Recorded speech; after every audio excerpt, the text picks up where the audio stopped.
Hey guys, welcome back to my YouTube channel. To this video, we are going to tackle about the YouTube went down. So, marahil nagtataka po kayo kung kayo po ay YouTuber or isa sa mga nanonood ng mga videos sa YouTube, ay napansin nyo po na ito ay nag-down ng solid 5 minutes.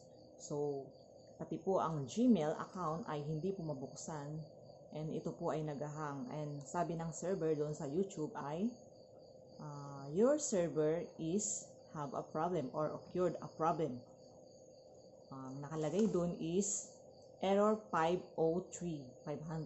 So, sabi po doon sa isang nakausap ko na programmer, kaya minsan nagda-down ang system dahil po siguro sa bigat ng mga ina-upload ng mga content, gumagawa ng content, tapos yung iba naman nag-update sila ng system. So, alam naman natin na kapag ang isang system ay in-update, kadalasan it will takes around 1 minute to 5 minutes long. So, sabi ng isang programmer na nakausap ko, ay tumatagal lang po ito ng 1 minute to 5 minutes.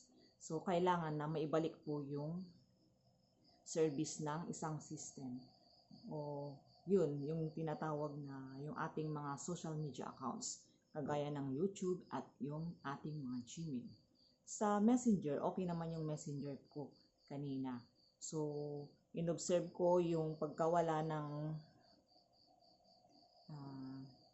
connection sa YouTube, it takes around 5 minutes long.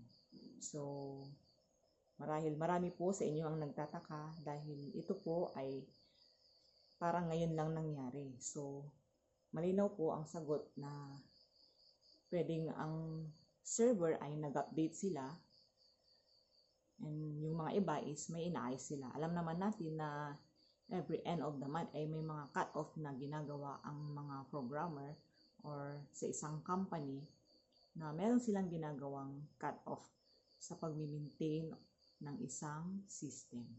So, nangyari na rin yan minsan sa Facebook.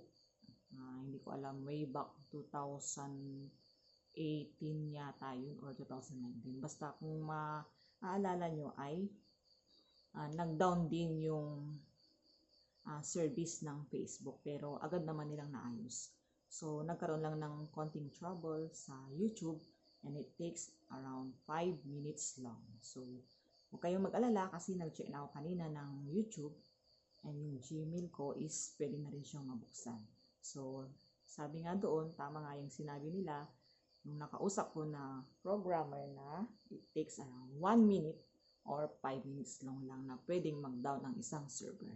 So, meron naman yan mga taga-ayos, mga programmer na pwedeng umayos ng system. Siguro nag-update lang sila. So, don't worry, nothing to bother.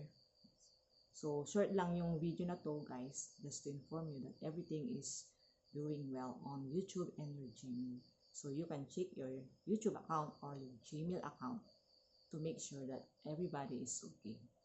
So, until my next video, see you on my next one. Bye!